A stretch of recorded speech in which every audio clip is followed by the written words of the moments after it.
हो रहा, तो आपका तो खाली 25 का 40 हुआ, उसका कितना हुआ? फायदा हुआ कि नहीं उसको? ऐसे lakhs of people did this mistake at the time of Covid के टाइम पे share market went down, you remember, circuit पे circuit 40. What is a share market? What is a Sensex और निफ्टी? सेंसेक्स और निफ्टी सुना होगा आपने. What is it? It is nothing but the average of top 50 companies का share price. India में जो top 50 companies होती है सबसे बड़ी, उसका average is called as Nifty, and 30 companies का, टॉप 30 कंपनीज का average is called as Sensex, BSE Sensex. So BSE Sensex has 30 shares, 30 top company के शेयर्स का average, and Nifty has 50 top company के शेयर्स का average. तो जब market हम जो बोलते हैं ना, मार्केट डाउन है, मार्केट अप है, तो we are talking about Nifty and Sensex. तो eight the time of Covid this Sensex came down from 42,000 to 28,000. 42,000 का एवरेज से कितना हो गया? 28,000. क्यों? सब लोग पैनिक हो गए कि भैया अभी ये कंपनीज चलने वाली नहीं है, अपना पैसा बचा लो.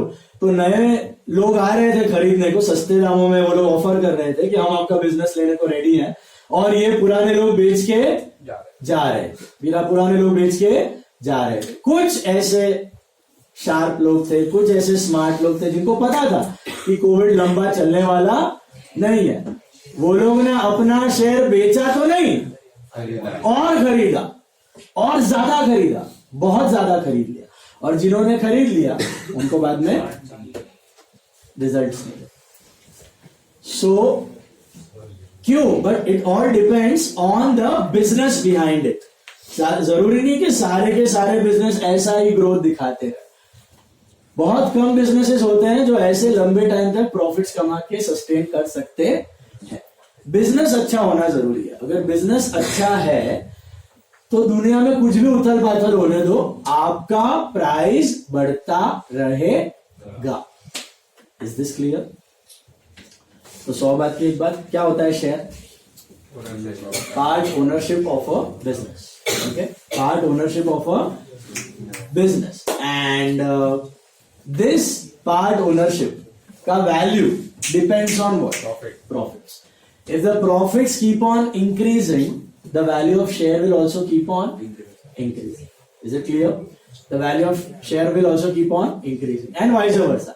If the business is declining, value of share will also keep on declining. उसका कोई तोड़ ही नहीं है.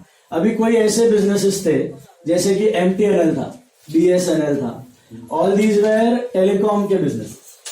Okay, but जैसे private players आ गए, Jio आ गया, एयरटेल आ गया, आपका बीच में रिलायंस आके चला गया, आरकॉम. तो ये सब बिजनेसेस आने के बाद MTNL, BSNL को यूज करता है आजकल? आप लोग को यूज करते हैं? इन कंपनी का प्रॉफिट्स होगा कि नहीं होगा? ऑब्वियसली नहीं होगा. तो क्या इनका शेयर प्राइस बढ़ने वाले हैं लॉन्ग रन? तो कोई आके आपको बोले अरे MTNL का शेयर खरीद ले, 10 साल में 5 गुना 10 गुना हो जाएगा, आप लोग क्या है भाई? क्या करता है? क्या MTNL कुछ नहीं करता. खाली गवर्नमेंट का एंटिटी इसके लिए पड़ा हुआ है. पुराने अमुक एरियाज में उसके टावर्स है, और कोई एरियाज में लाइन्स है, और कोई लोग लाइन के डब्बे यूज कर रहे हैं, उसका रेवेन्यू जा रहा है. बाकी कोई खास रेवेन्यू रहा नहीं है, कुछ खास प्रॉफिट्स रहा नहीं है. अगर मैं आपको बोलूं कि भाई एक कंपनी है सिप्ला जो दवाइयां बनाती है, उसका शेयर खरीद ले, 10 साल बाद 5 गुना तो पक्का हो ही जाएगा, या एटलीस्ट 3-4 टाइम्स तो हो ही जाएगा. आप फिर भी सोचोगे क्यों? क्योंकि सिप्ला क्या कर रही है? मेडिसिन बना रही है, और आपने काफी सारे पैकेट्स पे सिप्ला का नाम देखा होगा. तो अगर आप दवाई खा रहे हो तो आप पैसे दे रहे हो, आप पैसे दे रहे हो तो वो पैसे कमा रही है, वो कमा रही है तो उसके प्रॉफिट्स बढ़ रहे हैं, उसके प्रॉफिट्स बढ़ रहे हैं तो उसका शेयर प्राइस भी. तो it's not a rocket science to find out good companies जिसका शेयर प्राइस बढ़ सकता है. आपके आजू बाजू ही है. आप मोस्टली चॉकलेट्स में क्या प्रेफर करते हैं? डेयरी मिल्क या फिर किटकैट एंड ऑल. तो कैडबरीज. ओके, तो Cadbury's is a share, but India में लिस्टेड नहीं है, उसका सब्सिडरी है, foreign company it is. Indian company में नेस्ले है. नेस्ले का आप खाते हो, किटकैट वगैरह, फर्क है. So all these you eat, so they are what is. Maggi आप खाते हो, बच्चे लोग को नैनोजेन लैक्टोजेन नैनजेन वो सब खिलाते हैं। सैरेलैक सुना है डब्बा। तो अभी नेस्ले का मेन प्रोडक्ट क्या पता है आपको? What is the main product of Nestle? What is the main revenue source of Nestle? Baby products. Baby food products का 96% share is with Nestle pan India. Baby food products जो वो advertise भी नहीं करता। बेबी फूड प्रोडक्ट्स का 96% share, total 100% share में दो ही companies है, नेस्ले एंड एबॉट। एबॉट और नेस्ले, आप कोई भी शॉप पे जाके है ना देखना, अगर आपको चेक भी करना है ना, क्योंकि बेबी फूड प्रोडक्ट्स में ना advertising is band, you can not advertise it, it's like a medicine for the kids, so you cannot advertise it. But if you go to any shop, any general store, any medical store, and just look at the dabbas of baby food products, you will find the company name. Either it will be Nestle or it will be Abbott. So only two companies are having licenses to produce that.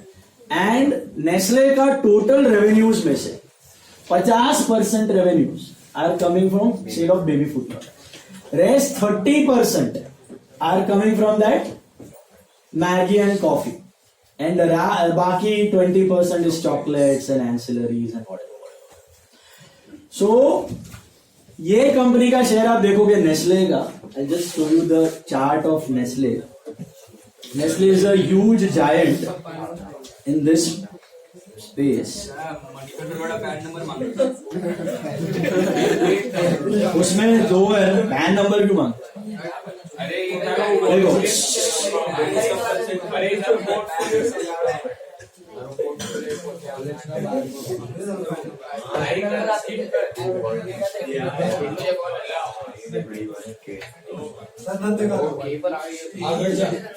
ये graph दिख रहा है,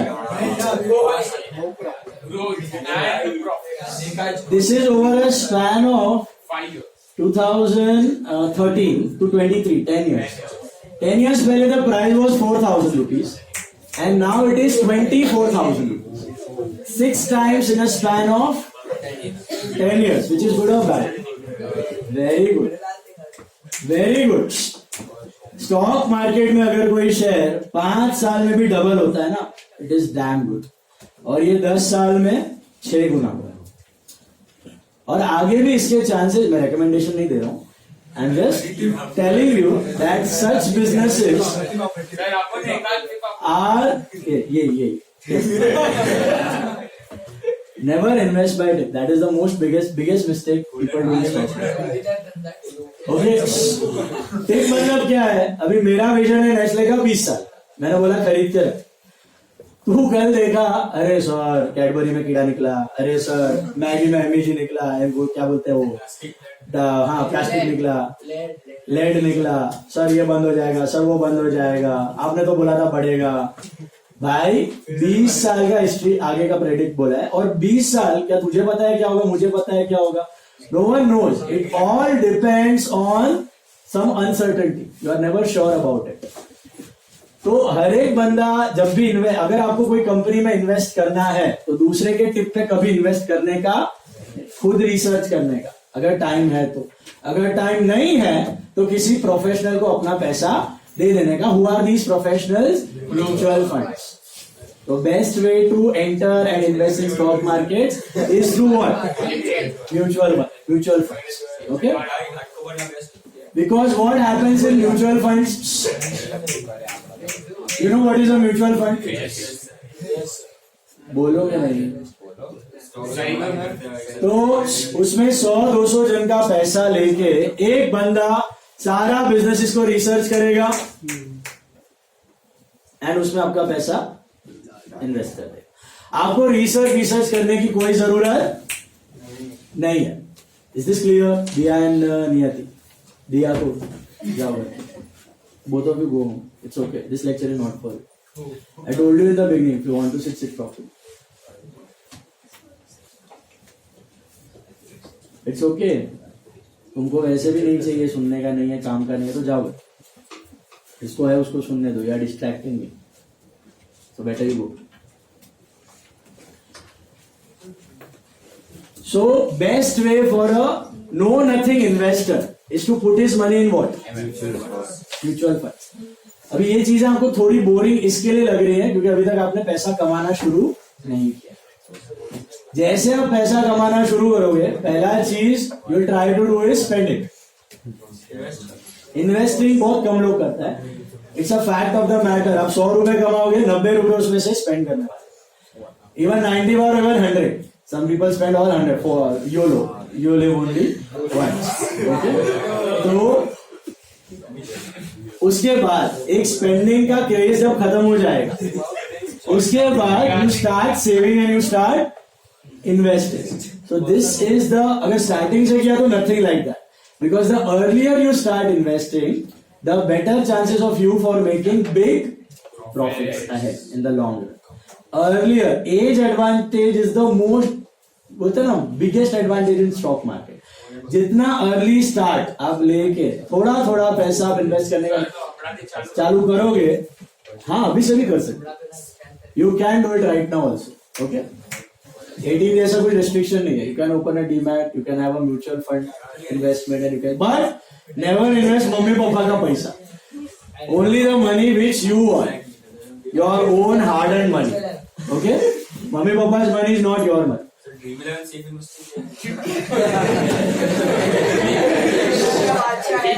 Dream 11 is satta. Satta is never safe. Never. Dream 11 वो सब बहुत सारी चीजें उसके बाद बताता हूँ. उसमें चार्जेस इतने लग जाते हैं ना, आपके 20-25% कमीशन लग जाते हैं, जीएसटी लग जाता है. उसमें ड्रीम 11 अकेला ही यूनिकॉर्न बन रहा है. 8,000 10,000 करोड़. उसके जो सटोरी है वो सब तो पैसा गवा कर ही बैठे. एंड कोई भी ड्रीम 11 वाले को पकड़ोगे ना, उसको बोलोगे जीता है, हाँ जीता है ना, हारा है ज्यादा नहीं, कभी हारने का बात करेगा ही नहीं कोई. जबकि सबको पता है आप सबने भी डाला होगा और पक्का हारा है, और कभी कभी तो जीतने से ज्यादा भी आया, पैसा घर से भी गया, but they never admit. It's an ego issue. So unfortunate thing, never fall into that trap. Okay, अभी शेयर का बेसिक पार्ट समझ में आ रहा है. अब यहां पे अचीजा के केस में, see what are stock markets, a brief intro to that. अचीजा के केस में इस नए बंदे को शेयर खरीदना था तो इसने सीधा अचीजा को अप्रोच किया. बट रिलायंस के केस में अगर मुझे शेयर खरीदना है तो क्या मैं मुकेश अंबानी को अप्रोच करूं? अरे तेरा शेयर दे, मैं देता हूं पैसे, तेरा थोड़ा शेयर मेरे को दे दे, मेरा पैसे ले ले. ऐसा करूंगा मैं? नहीं. तो when a company launches N IPO, IPO का मतलब उसने शेयर्स बांटे और पैसे कलेक्ट कर लिए. ठीक है. अब आप इमेजिन करो, घड़ी घड़ी कोई आ रहा है कंपनी में, अरे यार आपके शेयर दो, मैं आपको पैसा देता हूँ, आपके शेयर दो, आपको पैसा देता हूँ. तो कंपनी धंधा कर पाएगी कि वो शेयर ही बेचते रह जाएगी? शेयर ही बेचते रह जाएगी, धंधे पे फोकस कर ही नहीं पाएगी. तो इसके लिए आते हैं stock markets. What are stock markets? They are middle man, they are brokers. India में 2 बड़े स्टॉक एक्सचेंजेस हैं, एक है NSE. तो स्टॉक एक्सचेंज क्या होते हैं? ब्रोकर्स होते हैं. तो अगर मुझे रिलायंस का शेयर खरीदना है तो मैं रिलायंस के मुकेश अंबानी से नहीं खरीदेगा. मैं क्या बोलेगा, अच्छा चलो कोई भी एग्जिस्टिंग शेयर होल्डर है क्या रिलायंस का जिसको बेचना है शेयर, वो इसको अप्रोच करेगा, BSE को, वो बेचने के लिए रखेगा, मैं इसको अप्रोच करेगा, मेरे को खरीदने का है. वो मिडल मैन के through I will exchange, he will sell me the shares, I will give him the money and the transaction is settled. तो होता क्या है कि कंपनी में जो पैसा आ चुका है आईपीओ के वक्त, कंपनी में जो पैसा आ चुका है आईपीओ के वक्त, वो वैसे का वैसे ही पड़ा है, उसमें कोई चेंज नहीं हुआ. खाली एक बंदे ने दूसरे बंदे को अपना शेयर बेचा और उससे पैसा ले लिया. कंपनी से कोई पैसा लिया नहीं. मतलब वो one of the shareholder sells it and gives it to another person. तो कंपनी का कैपिटल जो भी आया हुआ है that remains fixed, that remains the same, उसमें कोई चेंजेस होने वाला. That is the advantage of stock market. तो what are stock markets? Stock markets are middleman which help you to buy and sell shares. And what are these? Samyak Broking and LKP Securities and Angel and Zerodha and Sher Khan and all. These are called as sub brokers. ये क्या होते हैं? सब brokers. अभी मेरे को share खरीदना है तो मैं ज्यादा बीएससी में सीधा भागेगा नहीं, मैं अप्रोच करेगा जीरोधा को, मेरा ऐप में अकाउंट रहेगा जीरोधा का, तो मैं जीरोधा को बोलेगा, जीरोधा बीएससी या एनएससी को बोलेगा, यहाँ से शेयर मेरे पास आएगा. और सामने वाला बंदा सपोज शेयर खान वाला है तो वो शेयर खान को बोलेगा, वहां से बीएससी एनएससी के थ्रू बाइंग एंड सेलिंग होगा. Is this clear? और जो भी आप शेयर खरीद के रखते हो वो पूरा ट्रांजैक्शन होता है ऑनलाइन. तो cash transactions are not possible in case of share. There is another parallel market called grey market, अगर सुना होगा तो. Grey market is a black market of shares. Okay, उधर कैश में होते हैं, but we are not talking about that. We are talking about the actual market which is all wide, which is done through online transactions through BSC and NSC. अभी so clear with the basic concept of shares. Part ownership depends on what? Growth and profit. Okay. Now company form कैसे होती है? तो पहले sole proprietor थी, उससे क्या बनी? पार्टनरशिप, उससे और बड़ी बनी.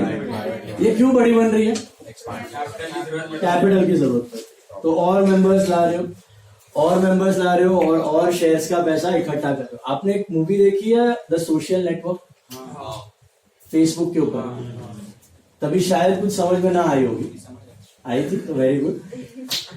अगर नहीं आई हो तो अभी ये जो चैप्टर है इसके साथ साथ चाहिए तो वापस देख लेना एक बार. उसमें पूरा उसका बेसिक से ग्रोथ बताया हुआ है कि स्क्रैच से वो मार्क जुकरबर्ग ने फेसबुक जैसे बनाया. तो सोल थी, फिर पार्टनरशिप थी, फिर धीरे धीरे वो स्टेक्स बढ़ाते गए और शेयर होल्डर बढ़ाते गए और अपनी शेयर होल्डिंग धीरे धीरे कम कर दे, क्योंकि आप उसको शेयर बेचने पड़ रहे थे. जितने आप ओनरशिप लेके आओगे उतना आपका शेयर कम होगा. अभी यहाँ पे दो पार्टनर थे तो इनका शेयर 50-50% था. तीन हो गए तो एक एक का 33, चार हो जाएंगे तो 25, फिर 20, ऐसे स्टेक्स आपके क्या होते जाएंगे? कम. तो शार्क टैंक इंडिया देखा है, और जो बताओ 1% equity for so and so rupees, 5% equity for so and so rupees. वो इतना शेयर बेच रहा है और उसके सामने इतना पैसा कलेक्ट कर रहा है. तो बाकी शेयर्स किसके पास पड़े रहते हैं? ओनर के पास. So that's how the company grows. तो पहले सोल से होता है, फिर पार्टनरशिप से होता है प्राइवेट से होता है पब्लिक लिमिटेड से बड़ा कोई ऑर्गेनाइजेशन आज की तारीख में प्रेजेंट नहीं. पब्लिक लिमिटेड में दो प्रकार के होते हैं. ओके, एक होता है नॉर्मल पब्लिक कंपनी और एक होता है public limited company. So public company मतलब sorry listed and unlisted. Public company listed and public limited unlisted. तो लिस्टेड एंड अनलिस्टेड में क्या फर्क है? ऐसी भी कंपनी है जो अभी तक आईपीओ लॉन्च नहीं किया लेकिन दे आर पब्लिक कंपनीज. तो they are like PharmEasy का नाम सुना? फार्म इजी है, पेटीएम का तो चलो आ गया IPO, Patanjali. Okay, so these are public companies. Public में उनके पास शेयर्स है, पब्लिक ने खरीदे हुए, बट उन्होंने अभी तक आईपीओ लॉन्च नहीं किया. आईपीओ लॉन्च करने का मतलब क्या है कि आप पब्लिक में हजारों लाखों शेयर होल्डर्स में ऑफर कर रहे हो कि आप मेरे शेयर खरीदो और मेरा होल्डर बन जाओ, मेरा ओनर बन जाओ, और मैं जो भी कमाऊंगा आपको उसका इसका दूंगा. अभी जो ये फार्म इजी है या जो पतंजलि है या जो चेन्नई सुपर किंग्स है या केकेआर है, these are also public limited companies, but they are not listed on stock exchange. मतलब अभी भी आपको चाहिए तो चेन्नई सुपर किंग्स का शेयर आप खरीद सकते हो, फार्म इजी का शेयर आप खरीद सकते हो, and it is a profit making company. अच्छा खासा प्रॉफिट भी बना रही है चेन्नई सुपर किंग्स, अच्छी खासी फ्रेंचाइजी है, बट अभी तक वो पब्लिकली लिस्टेड नहीं. इन शेयर्स को खरीदना है तो आपको डायरेक्टर्स को अप्रोच करना पड़ता है और डायरेक्टर से आप डायरेक्टली वो शेयर खरीद सकते हो, मिल जाएंगे, ओनर बन सकते हो, प्रॉफिट का हिस्सा मिल सकता है. What is a publicly listed company? तो जब वो स्टॉक एक्सचेंज पे लिस्ट हो रहा है, लिस्ट होने का मतलब वो बता रहा है बोर्सेस में सबको कि हमारा शेयर अभी पब्लिकली अवेलेबल है. कोई भी आम आदमी जिसको भी चाहिए वो स्टॉक एक्सचेंज के थ्रू हमारा शेयर खरीद और बेच सकता है. उसको क्या बोलते हैं? Publicly listed companies. Is this clear? So what we are going to talk in the chapter about is a publicly listed company. Publicly listed company which is bringing its IPO. What is IPO? Initial public offering. List करने का main advantage यही है कि आपको बहुत सारा capital मिल जाता है. जब आप पब्लिकली लिस्टेड नहीं होता ना तो आपको बड़ा कैपिटल मिलने का चांस कम है, क्योंकि बहुत कम लोग आपको अप्रोच करेंगे और जो अप्रोच करेंगे वही आपके शेयर खरीद सकते, ऐसा होता है. तो let's focus on the chapter now. What are the types of capital in the company? Okay, there are 5 types of capital in a public limited company. The first one is called as authorized capital. Have you heard about this term? Authorized capital क्या होता है? It is nothing but maximum number of shares a company can issue at present. Okay, maximum number of share company जब form होती है ना, ये सब आप ओसी में पढ़ोगे. जब कंपनी फॉर्म होती है तो it needs to get registered first. तो उसको रजिस्ट्रार ऑफ कंपनी के पास जाके रजिस्टर करवाना पड़ता है. तब उसको 2 डॉक्यूमेंट सबमिट करने पड़ते हैं. एक होता है मेमोरेंडम ऑफ एसोसिएशन, एक होता है आर्टिकल्स ऑफ एसोसिएशन. ओके, ये रजिस्ट्रेशन प्राइवेट के लिए नहीं होता, पार्टनरशिप के लिए पार्टनरशिप फॉर्म का होता है, प्राइवेट के लिए प्राइवेट कंपनीज का रहता है, रजिस्ट्रार ही करता है. बट पब्लिक कंपनी का अलग से रजिस्ट्रेशन कंपलसरी होता है. तो रजिस्ट्रार ऑफ कंपनीज के पास जाओ, उसके पास 2 डॉक्यूमेंट सबमिट करने होते हैं. एक होता है मेमोरेंडम ऑफ एसोसिएशन, एक होता है articles of association. Okay, what is a memorandum of association? Memorandum of association में कंपनी के बाहरी लोगों का सारा डिटेल्स होता है. आउटसाइडर्स के लिए सारा डिटेल, मतलब आउटसाइडर को जानना है कि कंपनी क्या बिजनेस करने वाली है, कंपनी में कौन प्रमोटर्स है, कौन डायरेक्टर्स है. मतलब ये जो पार्टनर्स थे, जो सोल प्रोप्राइटर पार्टनरशिप के ओनर्स थे, वही बाद में क्या बन जाते हैं, वहां पे प्रमोटर्स बन जाते हैं. इंडिया में ऐसी कंपनीज ही मैक्सिमम है, इनको बोलते हैं फैमिली ओन्ड कंपनीज. क्या बोलते हैं इनको? Family owned company. मतलब धीरूभाई अंबानी ने बिजनेस स्टार्ट किया था, उसका बेटा मुकेश अंबानी, अनिल अंबानी, फैमिली, उसके पास ही रिलायंस के मैक्सिमम नंबर ऑफ शेयर्स है. आज की तारीख में 50% shares of Reliance are with Dhirubhai Ambani and family. बाकी 50% किसके पास है? पब्लिक के पास. 50% of the shares are lying with Ambani family. वैसे अपना बिरला ले लो, कोटक ले लो, या आपका टाटास का तो चलो पेरेंट कंपनी सोशल सर्विस वाला टाटा एंड सन्स. आपका ये कंपनी ले लो, बिरला ले लो, या फिर महिंद्रा ले लो. Okay, biggest businessman in India, इन सबका मैक्सिमम शेयर होल्डिंग किसके पास है? फैमिली. ठीक है, इन्होंने ही छोटे से बिजनेस बढ़ाया और अपना थोड़ा थोड़ा स्टेक बेच के पैसा रेज करते गए. और all are publicly listed companies, but maximum number of shares are lying with the families. Family run business बोलते हैं. ओके, इसका दूसरा पार्ट होता है प्रोफेशनली मैनेज बिजनेस. दूसरा क्या होता है variation? Professionally manage company. Professionally manage company